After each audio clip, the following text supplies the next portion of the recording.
Boa noite, igreja. A paz do Senhor a todos os irmãos, amém? Que bom nós podermos estar aqui nessa noite para adorar o Senhor, para bendizê-lo, para dizer a Ele seja a glória pela minha vida, pela tua vida, pela nossa casa, pela nossa família. A Ele seja glória em cada momento da nossa existência, amém? Que a sua vida, alcance esse fim último do homem, que é glorificar a Deus. Que a sua vida seja para isso, para a glória do Senhor. Vamos orar ao Senhor mais uma vez? Vamos pedir ao Senhor a bênção dele sobre nós aqui nessa noite, Pai. Nós a Ti adoramos, Te exaltamos com a nossa voz, com o nosso canto. E pedimos, Pai, que no nome de Jesus, Teu Espírito Santo, Pai, possa falar aos nossos corações.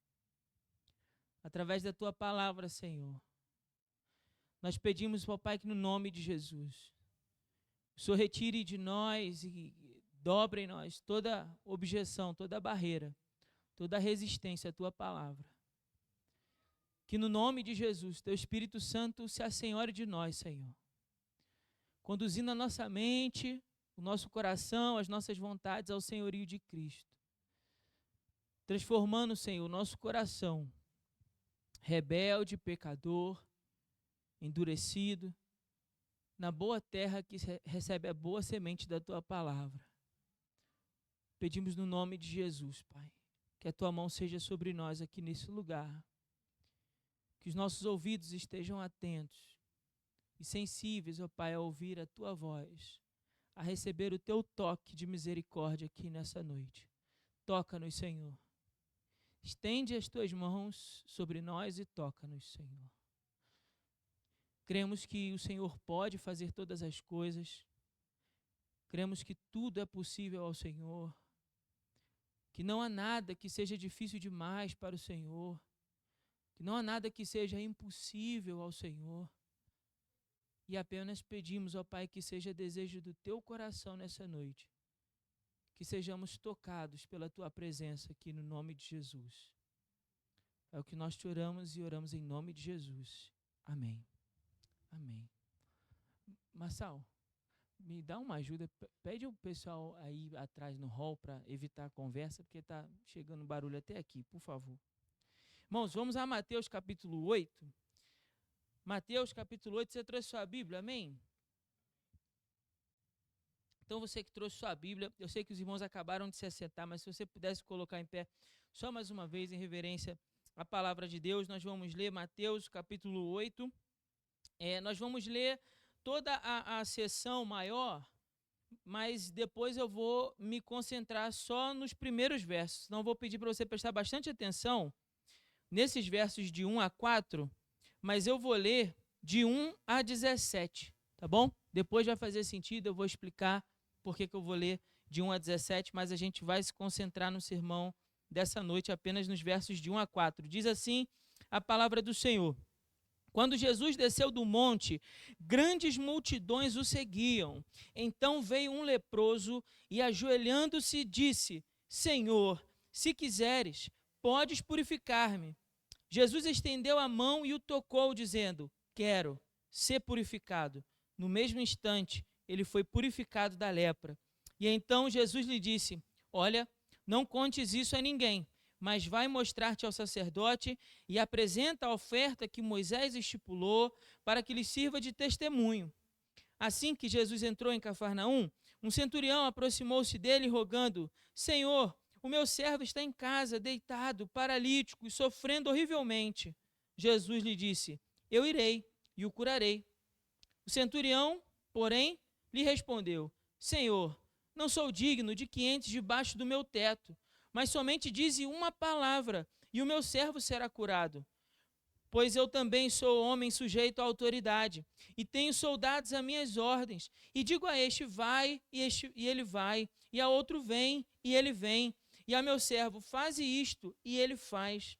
Ouvindo isso, Jesus ficou admirado, e disse aos que o seguiam: Em verdade vos digo, que não encontrei ninguém com tamanha fé em Israel.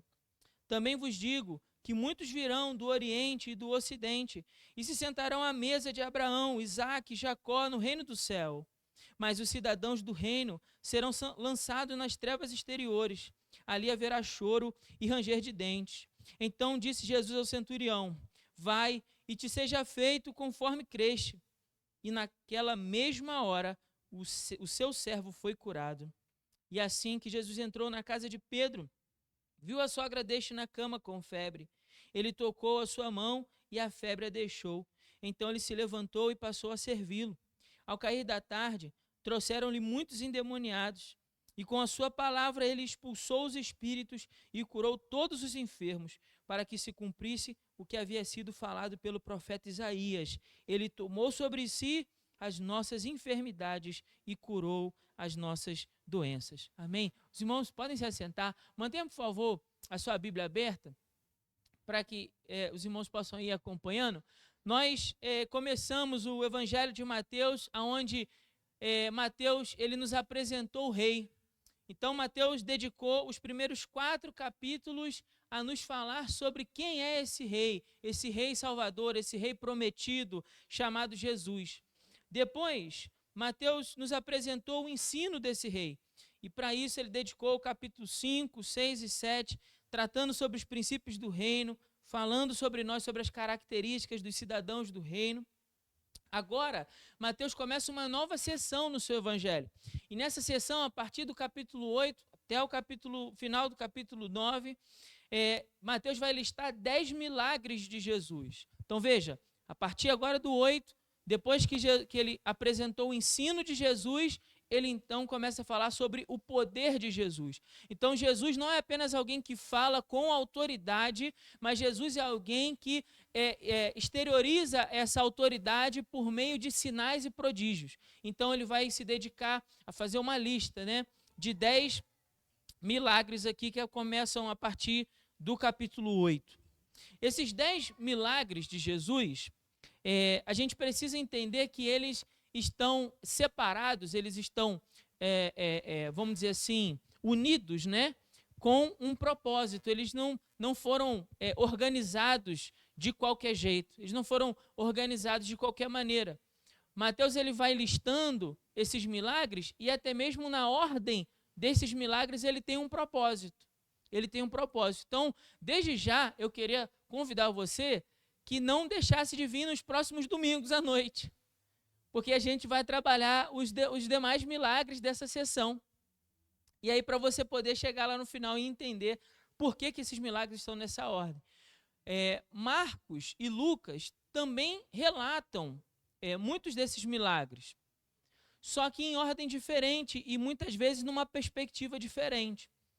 Jesus uniu esses milagres e a gente pode, talvez, uma tentativa, né, de entrar aqui na cabeça do autor, separar esses milagres em 3 categorias diferentes. Então eu dividi esses 10 milagres em 3 categorias. Preste bem atenção. Esses 10 milagres. A primeira categoria seria a graça para os rejeitados. E por isso que eu fiz questão de ler do 1 até o 17. Porque aqui nós temos 3 milagres em sequência e 3 milagres oferecidos a pessoas que eram tidas como rejeitados naquela sociedade da época. Um leproso, um centurião romano e uma mulher, a sogra de Pedro. Então aqui nós vemos Jesus oferecendo graça aos rejeitados. Depois, a partir do verso 23, nós vemos Jesus oferecendo paz aos atribulados. E isso vai do 8:23 até o 9:17. Ainda outros milagres de Jesus, do 9:18 ao 38, quando ele então oferece restauração para os devastados. A gente vai ver cada uma dessas sessões maiores. A gente vai, à medida que a gente for fazendo as exposições, eu quero dedicar com os irmãos alguns domingos em cada um desses conjuntos, vamos dizer assim, de milagres. É como se a gente tivesse pego desses 10 e colocados eles, os iguais, né, ou os semelhantes, vamos dizer assim, os semelhantes em uma mesma cesta. Aí pegamos uma outra cesta, que seria a paz para os atribulados, e então coletamos esses milagres nessa mesma cesta, e depois uma terceira cesta, onde a gente vai juntar os milagres que oferecem restauração para os devastados. Em cada um desses cenários, Jesus então demonstra o seu poder e a sua compaixão pelos pecadores. E isso é a coisa mais admirável nessa passagem, não só porque Mateus se dedica a mostrar para mim e para você o tamanho do poder que tem o nosso Rei, o nosso Salvador prometido, mas como também a sua grande compaixão por nós. Bom, como eu já disse, cada um desses milagres tem um objetivo de demonstrar esse poder e essa compaixão acerca da mensagem salvadora de Cristo e acerca de quem é esse Messias que devia vir. Nessa sessão que a gente começa hoje, que serão pelo menos 2 mensagens, né? Vou dedicar uma apenas a esse homem leproso. Ela vai do 1 até o 17, onde nós poderíamos definir assim a grande ideia. A grande ideia dessa passagem que a gente acabou de ler seria a seguinte: Cristo é poderoso para curar e cheio de compaixão para oferecer graça aos rejeitados. Então, assim, a gente poderia fazer um resumo do que esse texto que a gente leu quer dizer. O que essa passagem quer dizer, pastor? Porque a gente leu sobre um leproso, leu sobre um centurião, depois leu sobre Jesus curando a sogra de Pedro. Qual é a mensagem que está sendo transmitida? E eu queria já começar esse sermão apresentando para você um resumo dessa mensagem. E o resumo seria esse: Cristo é poderoso para curar e cheio de compaixão para oferecer graça aos rejeitados. Se você sair daqui com isso em mente, eu já vou ficar muito feliz, porque eu vou ter atingido o meu objetivo aqui nessa noite. Demonstrar isso aqui à luz dessa palavra, o quanto esse nosso Cristo Salvador é cheio de poder, mas também cheio de compaixão para oferecer graça aos rejeitados. A primeira demonstração, Cristo faz 3 demonstrações. Mateus relata 3 demonstrações, né? Como eu já disse aqui, na cura do leproso, na cura do servo do centurião e depois na cura da sogra de Pedro. A gente vai se dedicar apenas a essa primeira demonstração desse poder e dessa compaixão. A primeira demonstração está aí na cura desse homem leproso. Vamos ver novamente o texto? Diz assim, olha, se você tiver com sua Bíblia aí aberta, acompanha, por favor. Versos 1 e 2 diz assim: Quando Jesus desceu do monte, aonde ele havia, né, pregado, manifestado o seu ensino, diz o verso 2: Então veio um leproso, e ajoelhando-se disse: Senhor, se quiseres, podes purificar-me. Senhor, se quiseres, pode purificar-me. Eu quero dividir o raciocínio nessa passagem em 3 momentos aqui. O primeiro momento é um homem que não podia fazer nada por si mesmo. Esse verso 2 é o retrato de um homem que não podia fazer nada por si mesmo. Nada. A lepra era considerada uma doença incurável naquela época. Então, havia todo um ritual, todo um procedimento que foi escrito pela lei de Moisés para que se avaliasse o tamanho, o estágio, né, a profundidade da doença e uma série de recomendações a serem tidas quando uma pessoa se encontrava leprosa. A gente vai ver isso aqui ao longo dessa exposição. Quero mergulhar só nessa primeira história aqui desse evangelho. E veja como ele vai colocar, olha, esse homem leproso, ele vem até Jesus. Mas se esse homem tem uma doença incurável, por que ele vem até Jesus? Bom, ele vem até Jesus porque de alguma maneira ele acredita que Cristo possa purificar ele. Diz que ele se ajoelha e diz: se quiseres, pode purificar-me. Pode purificar-me. A lepra sujeitava a pessoa, naquele momento, a uma condição terrível de isolamento e de sofrimento. A pessoa não podia ficar perto dos seus parentes, ela tinha que ficar isolada. Ela não podia entrar no templo, então ela não podia participar dos cultos públicos. Ela ia ficar ali doente, permanecer isolada para que não contaminasse ninguém. Era como se aquele indivíduo, a partir do momento em que o sacerdote declarou que aquela doença, né, porque tinha um tempo ali para poder considerar se era uma doença de pele ou se era a lepra, né? porque naquela época, praticamente toda doença de pele eles colocavam como lepra, até que se provasse que de fato era lepra. Então, tinha aquele momento, a partir do momento que o sacerdote dissesse assim, ó, é lepra mesmo, era como uma sentença de morte. Você consegue imaginar isso? A pessoa recebeu uma notícia, a pessoa foi ao médico, vamos dizer assim, né, trazendo para uma comparação mais próxima de nós, a pessoa foi ao médico, chegou lá no médico, o médico fez um exame e falou assim, olha, você vai morrer. Agora não é uma questão mais se você morre ou não, é uma questão de tempo, quando você vai morrer. É isso. É isso que ele está dizendo. Que um homem nessa condição se aproxima de Jesus pedindo por cura. Porque a partir do momento em que o sacerdote declarasse que aquele homem tinha lepra, ele deveria ser isolado da comunidade, da família, dos cultos públicos, pelo perigo dessa contaminação. Também ele deveria gritar impuro, como uma espécie de cuidado.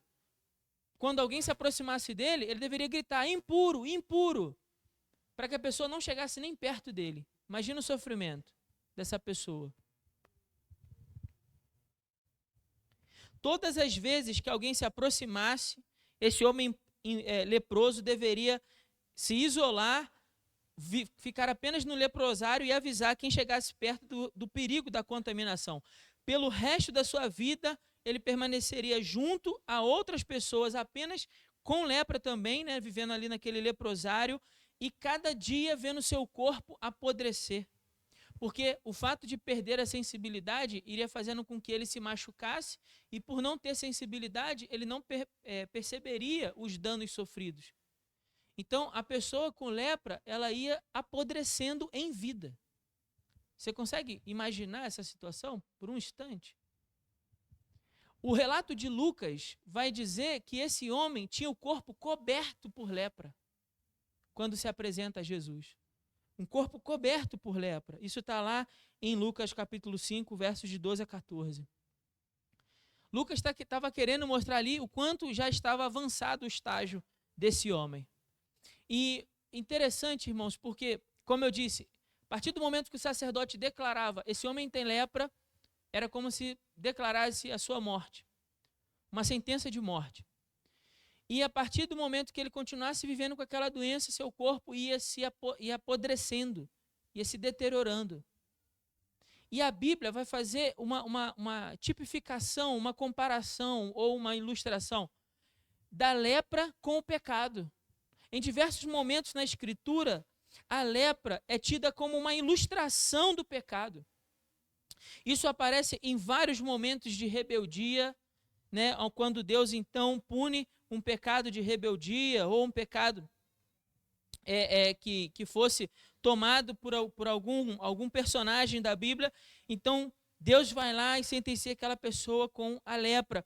E por essa razão, muitas vezes os profetas falaram da doença como uma representação do próprio pecado e do dano que o pecado causa no homem. A doença era vista como um sinal do castigo divino. Uma pessoa leprosa iria sendo deformada pela doença e esse corpo ia apodrecendo, e assim também para os profetas, isso era um sinal do que o pecado faz com o homem. O pecado contamina o homem, o torna insensível, o isola, o separa da sua comunhão com Deus, e dia após dia vai corroendo esse homem até no final chegar à morte. Então veja como a própria doença já era percebida pelos profetas, pelos homens de Deus, como uma representação do que o pecado faz. Talvez não seja à toa que Jesus, diferente dos outros evangelistas, decide contar essa história antes de contar as outras. Eu acredito que isso seja de propósito. Porque o mesmo pode ser dito pelo pecado. O mesmo que é dito sobre a doença pode ser dito pelo pecado. Não se tratava de algo superficial, mas profundo. O sacerdote precisava ver que as manchas eram profundas. Espalhava-se por todo o corpo, gerando essa insensibilidade, separando a pessoa do convívio, isolando o indivíduo, seja fisicamente, socialmente e da vida religiosa, deformando a vítima na medida em que a doença ia avançando, para no final chegar até a sua morte. Mas o que o texto diz é que esse homem se ajoelha diante de Jesus. Primeira coisa que a gente precisa observar nessa atitude desse homem. Ele chega até Jesus e se ajoelha e diz: Senhor, se quiseres, pode purificar-me. Tem 3 coisas aqui na palavra desse homem: humildade, para se ajoelhar e reconhecer o senhorio de Jesus. A confiança, se quiseres, você pode purificar-me. Então ele acredita que de alguma forma Jesus possa purificá-lo. E a humildade, se quiseres. Mas se você não quiser, eu vou me submeter à sua vontade. Mas se quiseres, Senhor, você pode purificar-me. Aquele homem nada podia fazer por si mesmo, mas não hesitou em ir até Jesus, crendo que Cristo podia fazê-lo. Ainda que a doença tivesse lhe sentenciado à morte, de alguma maneira ele cria que Cristo pudesse lhe trazer de volta a vida. É isso que a gente está vendo nesse verso 2. Por isso, parece um relato tão pequeno, mas é um relato tão profundo, irmão, porque pensa, aquele homem havia recebido uma sentença de morte. Você tem lepra. Então agora é só uma questão de quando você vai morrer. Mas dia após dia você vai vai sendo prejudicado pela doença até vir a óbito. Mas esse homem que tem essa sentença humana de que ele vai morrer, vai até Cristo e de alguma forma ele acredita que Cristo pode reverter essa sentença. Isso é maravilhoso na atitude dele. Ele acredita de alguma maneira. Note que a dúvida desse homem não é sobre o poder de Jesus. Isso é muito interessante a gente pensar. Veja só aí no verso 2. Ajoelhando-se, ele disse o quê? Se quiseres, o quê? Podes purificar-me. Você acha que ele tem dúvida de que Jesus possa? Não, ele está dizendo, podes. Podes. A dúvida dele está onde? Se quiseres. É seu desejo, mestre. É seu coração. Olha, você pode purificar-me, mas se quiseres, assim, seu coração teria compaixão de alguém numa situação como a minha? É aqui que está o ponto da dúvida dele. Perceba só. Ele crê que Jesus tenha poder. Mas será que há compaixão nesse Senhor? Eu creio que ele pode, mas será que ele se importaria com alguém como eu? Será que Jesus olharia para alguém numa situação tão miserável como a minha? Será que seu coração se inclinaria para um homem como eu, impuro, podre, tomado pela doença, isolado do convívio? Será que de alguma forma ele olharia para mim e teria por mim misericórdia? Irmãos, eu vou até antecipar um negócio aqui que eu não devia fazer só no final do sermão, mas vamos pensar aqui. Essa não é também muitas vezes a nossa dúvida? As crises do nosso coração. A gente não duvida que Deus possa fazer algo por nós. Não duvidamos que Deus tenha todo o poder para realizar coisas extraordinárias, não é assim? Se eu perguntar para você, ei, Cristo pode realizar milagres? Você vai dizer, claro que pode. Se eu te perguntar, olha, Cristo pode realizar sinais? Você vai dizer, claro, pode. Mas se eu perguntar, bom, mas e essa causa que para você é impossível? Você acredita que Cristo possa fazer algo por essa causa aí que está no teu coração? E que para você é uma causa impossível? E que no teu coração talvez não haja em Deus a compaixão de se mover na direção dessa causa em especial?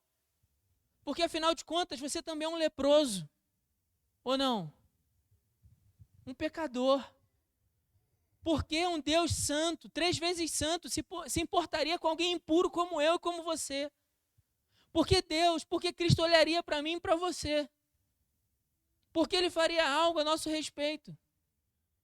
Não há em nós nada que a gente possa oferecer para pagar a Ele qualquer ato de bondade que Ele decidisse ter conosco. Não há o que barganhar nessa relação, não há nada em mim e em você que pudéssemos trocar pelo favor imerecido de Deus. Então eu e você estamos como esse homem, totalmente cobertos por lepra, impuro, diante de um Deus que é santo, santo, santo, toda a terra cheia da sua glória. E nós nos aproximamos diante dele e a única atitude possível é nos ajoelharmos diante da sua majestade, da sua grandeza, da sua soberania e dizer: Senhor, tudo é possível ao Senhor. Se quiseres, tu podes, Senhor. Tu podes restaurar minha condição caída. Tu pode purificar minha vida impura do pecado. Tu pode torná-la mais alva do que a neve, do que a branca lã. Tu podes me curar, tu podes restaurar, tu podes me avivar. Tu podes, Senhor. Mas existiria no Senhor compaixão a meu respeito? Existiria compaixão no Senhor a nosso respeito? Deus se importaria com você, pobre, cego, miserável e nu? Essa é a dúvida dele e é também a minha e a tua. Em diversos momentos, quando a crise nos toma de assalto, e pensamos: será que Deus se importa conosco? Será que Deus olharia para nós? Agora diz o relato de Marcos, capítulo 1, no verso 41, que Jesus é movido por compaixão. Cristo não é apenas movido pelo seu poder, mas também movido pela sua compaixão, sua eterna misericórdia. Com essa atitude, aquele homem reconheceu duas verdades quando ele se prostrou ali diante de Cristo e falou essas palavras. A primeira: nada podemos fazer por nós mesmos. Isso está claro. Isso está claro para aquele homem, deve estar claro para mim e para você também. Eu e você nada podemos fazer por nós mesmos. Você não pode se salvar. Você não tem poder em você mesmo para se salvar. Mas a segunda verdade que aquele homem declara com essa atitude é que Cristo tem poder para nos restaurar. Então, se por um lado, eu e você não podemos fazer nada por nós, por outro lado, Cristo tem todo o poder para nos restaurar da nossa condição. Ele tem todo o poder.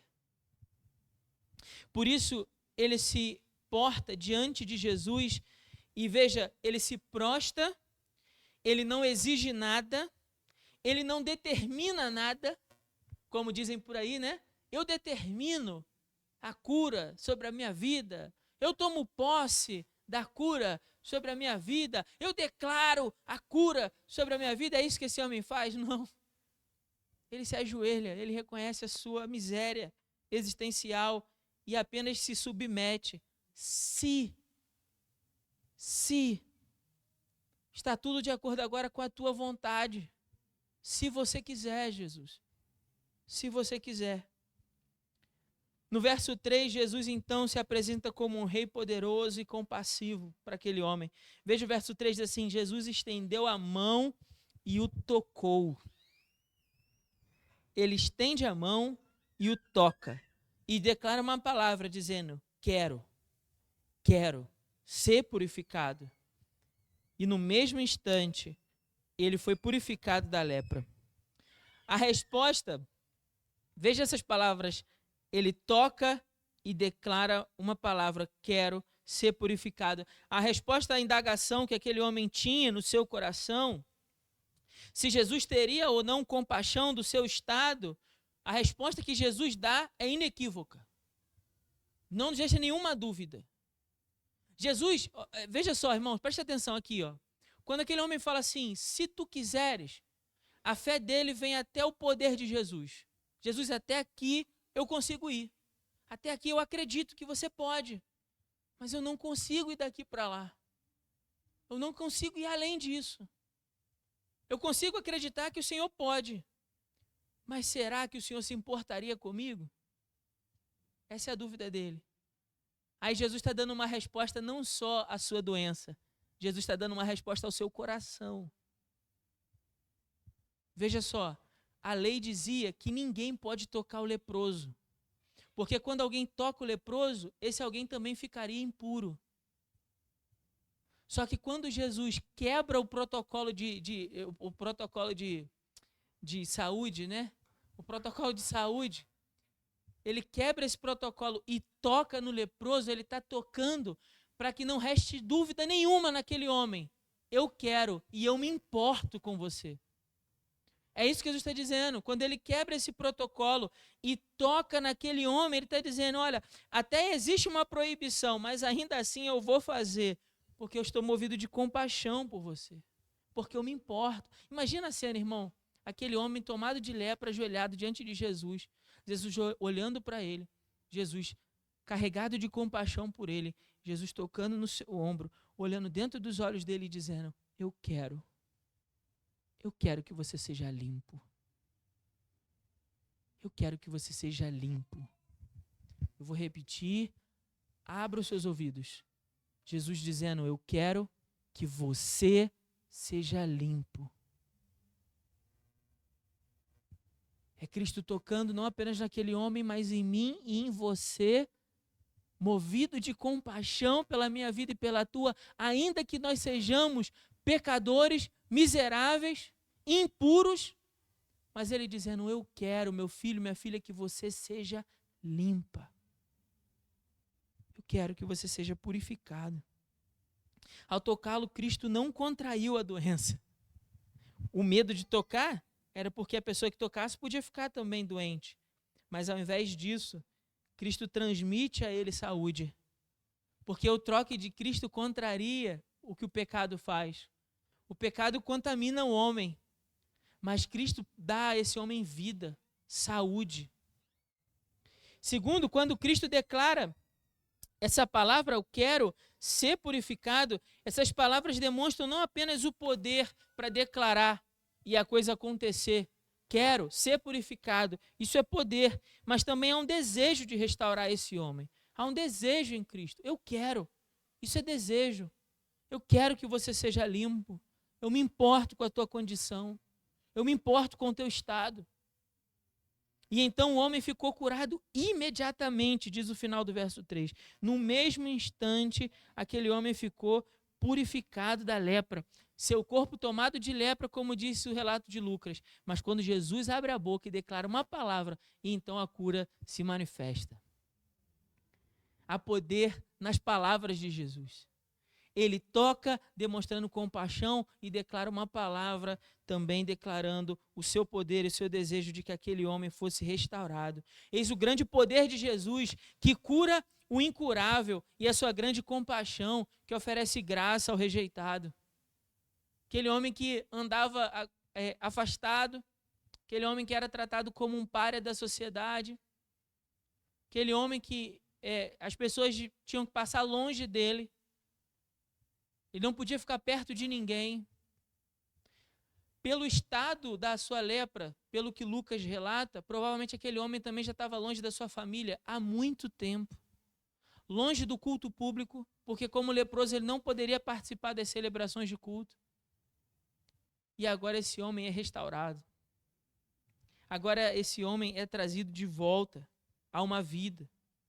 Com a sua atitude, Jesus demonstrou que ele é Deus e que deseja salvar os pecadores, que não tem prazer nenhum na miséria existencial do homem.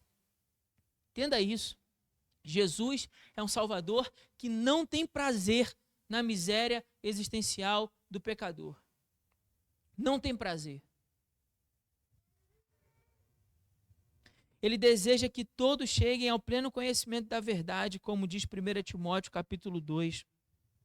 Por último, vejamos aí o texto, verso 4, há um testemunho requerido, um testemunho público, que é requerido por Jesus. Diz assim o texto: então Jesus lhe disse, olha, não contes isso a ninguém, mas vai mostrar-te ao sacerdote e apresenta a oferta que Moisés estipulou. Esse é o detalhe do texto que eu quero chamar a sua atenção.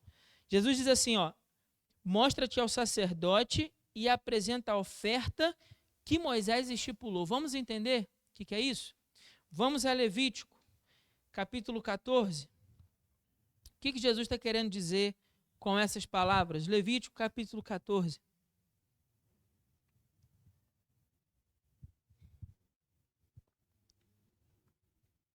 Levítico 14, nós vamos ler do 1 ao 7. Vocês já encontraram, amém? Diz assim: em seguida, o Senhor disse a Moisés: esta será a lei sobre a purificação do leproso. Ele será levado ao sacerdote, e este sairá do acampamento e o examinará. Se a doença do leproso tiver sarado, o sacerdote ordenará que se pegue 2 aves vivas e puras. Preste atenção. Se ele tiver sarado, o sacerdote vai pegar 2 aves vivas e puras, madeira de cedro, carmesim e isopor, para aquele que será purificado. Ordenará também que se sacrifique uma das aves numa vasilha de barro sobre água corrente. Então veja, uma das aves vai ser pega e posta dentro de uma vasilha de quê? De barro e sacrificada. Pegará a ave viva e a madeira de cedro, carmesim e o sopo, o qual molhará juntamente com a ave viva no sangue da ave sacrificada. Então vamos lá, vamos repetir isso aqui, só por enquanto. Ele pega as 2 aves, se ele tiver avaliado, examinado o homem, e o homem tiver curado, como é o caso desse homem, certo? Ele foi curado e Jesus falou, vai até o sacerdote e apresenta a oferta. Quando ele chegar lá no sacerdote, ele vai ter que dizer, olha, fui curado da lepra. O sacerdote vai ter que sair do arraial, como diz o texto, examinar ele, declarando que ele seja puro, que ele está puro, vai pegar essas 2 aves para apresentar como sacrifício. Uma, ele vai colocar onde? Dentro do vaso de barro. Essa ave que vai dentro do vaso de barro representa a encarnação de Cristo. Cristo vem e se faz homem. Cristo é Deus que habita em forma humana, um vaso de barro. A divindade sendo posta onde? Encarnada. E a divindade encarnada acontece o quê? Ela é sacrificada. E o sangue da ave sacrificada passa sobre a outra ave viva. Certo? Passa sobre a outra ave sacrificada. O sangue da ave sacrificada e passa sobre a outra. Diz o verso 7.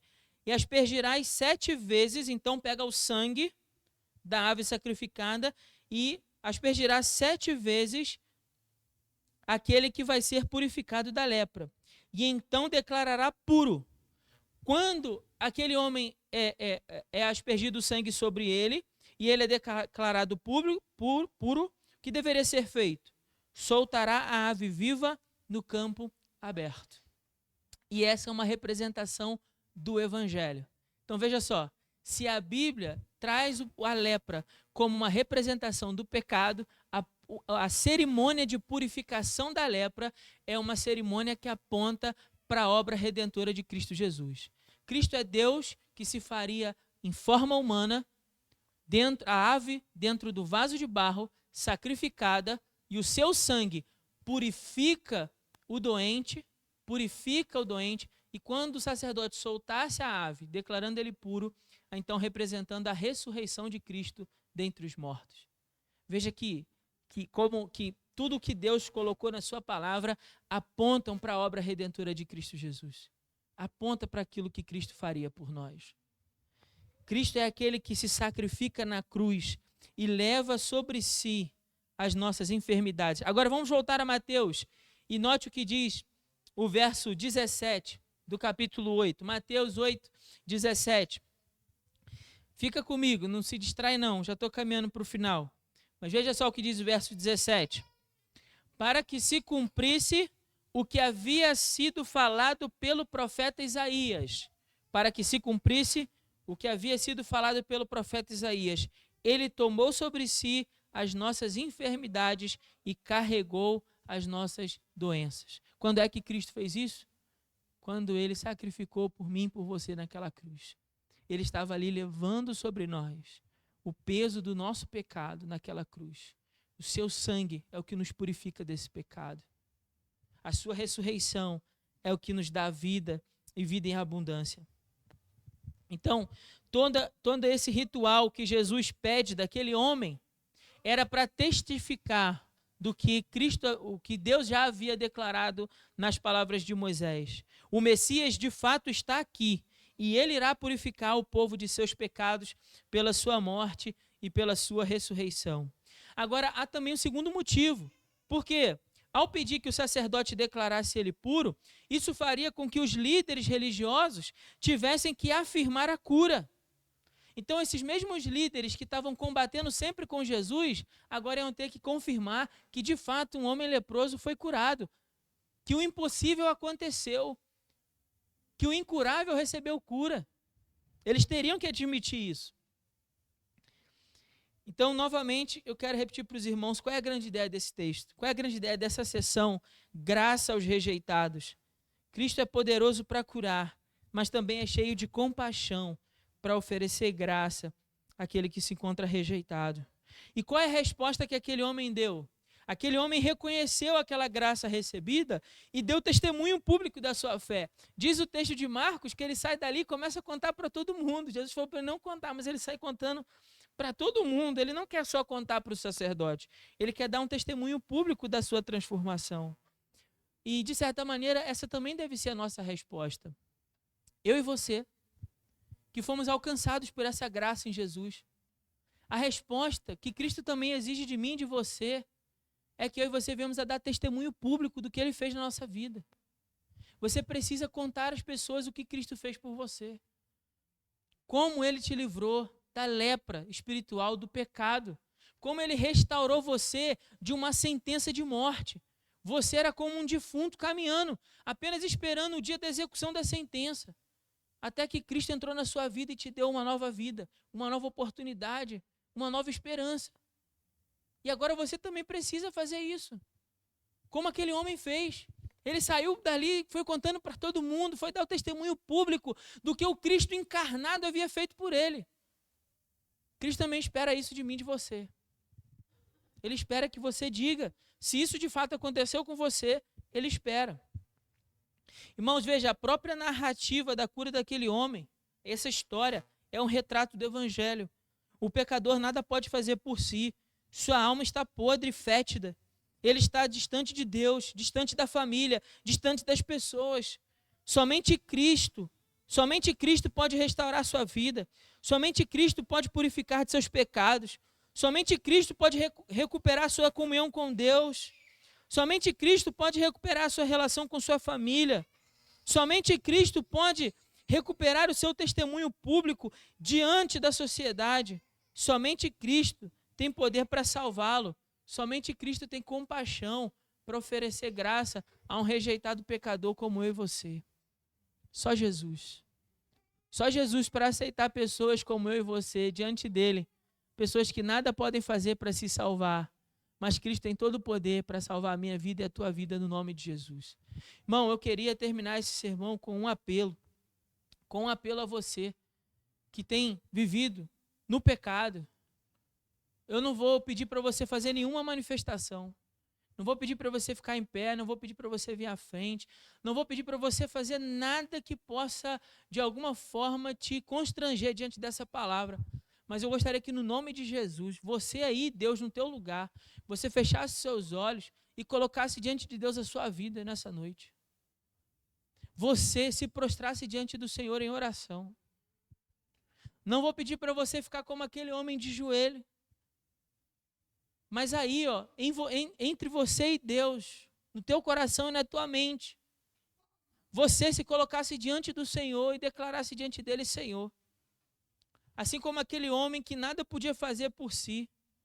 Aquele homem não podia mudar a sua condição. Mas ele foi até o Senhor e com humildade, ele colocou diante do Senhor o seu desejo de ser limpo. Pai, eu também quero ter uma vida limpa diante da tua presença. Pai, eu também quero que o Senhor toque, assim como o Senhor tocou naquele homem leproso.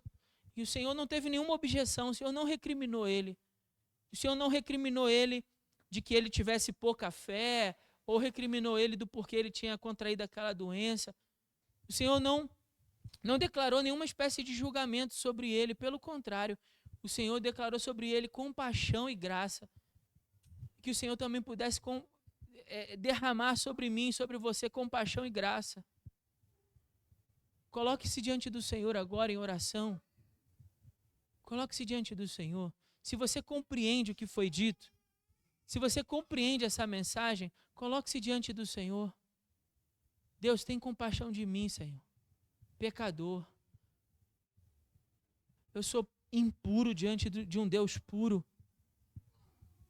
Como eu poderia me apresentar diante do Senhor sendo eu tão impuro? Impuro de lábios, impuro de mãos, impuro de pés, impuro de coração. Mas se o Senhor quiser, o Senhor pode me purificar. Ora ao Senhor, igreja. Ora ao Senhor. Talvez você tenha chegado até aqui hoje, passou o dia inteiro, você ainda nem orou ao Senhor. Mas talvez seja esse o momento mais importante do dia para você orar. Talvez essas sejam as palavras mais importantes para você declarar ao Senhor. Porque Deus, Ele não deseja condenar pecadores. Deus não tem nenhum prazer na morte do ímpio. Ele não deseja que a sua vida se perca. Deus deseja celebrar a compaixão sobre a tua vida, mas você precisa reconhecer diante dele a sua miséria. Senão você está perdido. Você pode até fingir para as pessoas que é alguém limpo. Você pode até ter se purificado hoje antes de vir para o culto. Você pode ter pego a sua roupa mais limpa, o seu perfume mais caro, e você está tão perfumado, tão cheiroso, mas a sua alma é podre, fétida. E você sabe que vem há meses, talvez anos, em decomposição. Mas talvez hoje seja o dia. Talvez hoje seja o momento do encontro com Jesus de verdade. Talvez hoje você veio não porque você queria, mas porque Ele tinha marcado o encontro, para que você ouvisse essa palavra. E para que Cristo então tocasse em você. Tocasse em você. Tocasse em você de verdade. Não naquele você que você exterioriza para as pessoas. Não aquele eu que você é na coletividade, mas para quem você é de verdade. E Ele então pudesse ministrar cura sobre a sua vida. Pudesse colocar você de volta na comunhão com Deus, de volta na comunhão com a sua família, pudesse restaurar as relações. Talvez esse seja um momento. Vamos orar ao Senhor. Pai querido, em nome de Jesus, só Tu podes, Senhor. Só Tu podes purificar a nossa vida da imundície do pecado. Nós não podemos, ó Pai, resolver essa questão por nós mesmos. Não temos força em nós. Nossa natureza é totalmente corrompida, depravada, Senhor. Nós falamos o que não deveríamos dizer. Fazemos o que não deveríamos fazer. Pensamos o que não deveríamos pensar. Somente o Senhor pode nos purificar através do Teu sangue, do sangue precioso de Cristo na cruz, derramado no Calvário. Tu podes, se Tu quiseres, Tu podes, Senhor. Nós estamos como aquele homem. A nossa dúvida também não está no poder do Senhor. Cremos que o Senhor pode fazer todas as coisas. Mas a grande questão a nós é que se o Senhor terá compaixão de pobres pecadores, como nós, Senhor, carentes da Tua misericórdia, totalmente carentes da Tua graça. E somente o Teu toque pode nos restaurar. Somente o toque do Senhor pode purificar nossas vidas.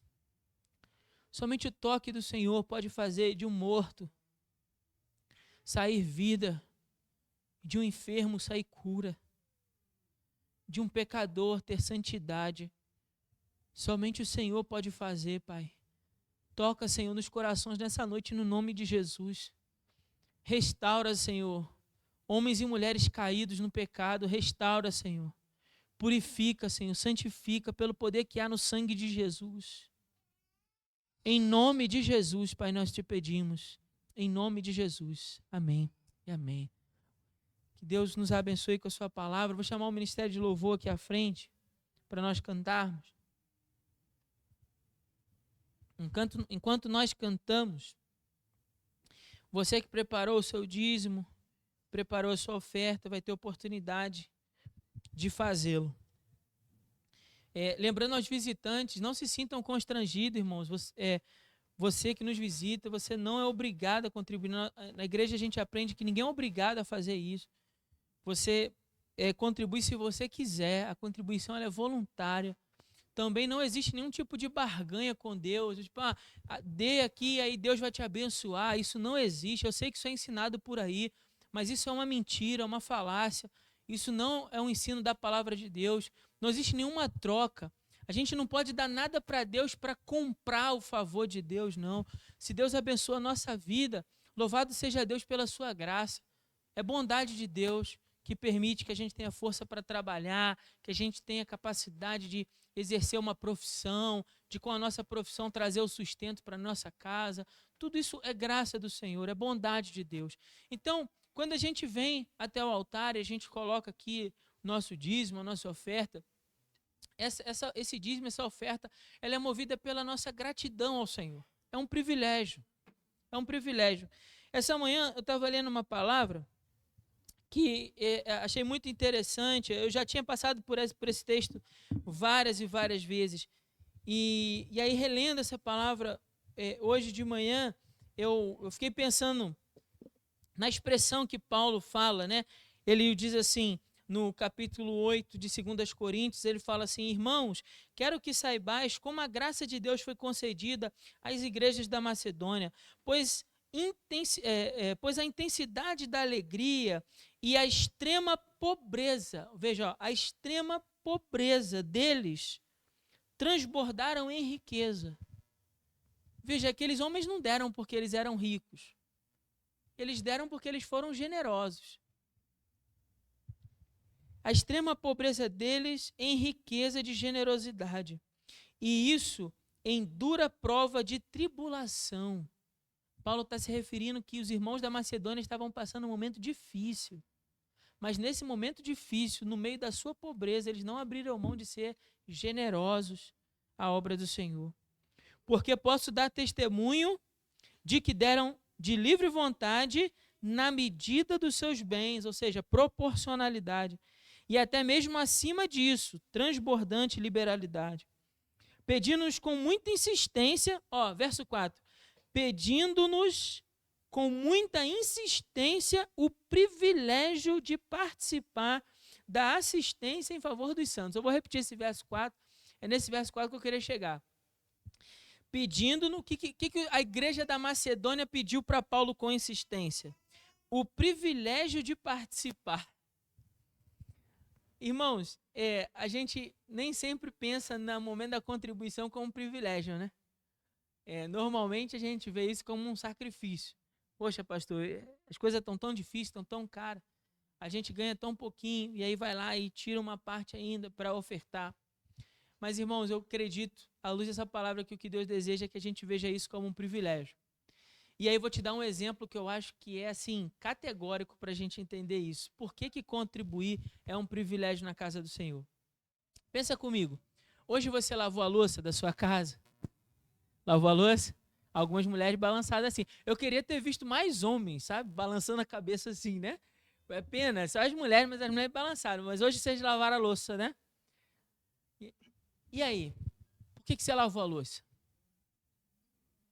Você pode pensar assim, poxa, mas foi dureza, né? Ficar lavando aquele monte de louça. A pia estava cheia, pastor, misericórdia, né? Mas, irmão, veja só, o privilégio de lavar a louça. Por quê? Significa que teve comida hoje. Você poderia dizer assim, poxa, não tive nem louça para lavar. Por quê? Porque não tinha comida em casa. Não é verdade? Se não tivesse comida, você também não lavava a louça. E aí, pensando nesse exemplo, trago novamente para a oferta. Às vezes a gente pensa que a oferta é algo que vai nos sacrificar, mas não é um privilégio. Sabe por quê? A oferta significa que Deus tem nos abençoado, que a graça do Senhor tem nos alcançado, que apesar do tempo difícil que a gente está vivendo hoje na economia do nosso país, embora muitas vezes a televisão omita, né? E a gente está vivendo um tempo muito difícil, ainda assim, Deus tem nos dado condição de que nada falte. Então, por isso, é sempre um privilégio. Não estou falando isso para te convencer, não. Se você preferir hoje nem contribuir, nem contribua. É simples assim. Estou falando isso para te ensinar, para te fazer enxergar a contribuição com outros olhos. Não é um peso. Eu vim aqui e der 10%, não é um peso para mim. Na verdade, é um privilégio. Isso significa que eu tenho um trabalho. Deus tem me dado força para trabalhar, para poder prover o sustento para minha casa, para minha família, apesar de toda a dificuldade que a gente tem enfrentado. Deus tem sido bondoso e gracioso conosco. Então, pense nisso. Pense por esse lado. Procure pedir a Deus que mova o seu coração nessa direção, em um sentimento, um privilégio de participar da assistência em favor dos santos. Amém?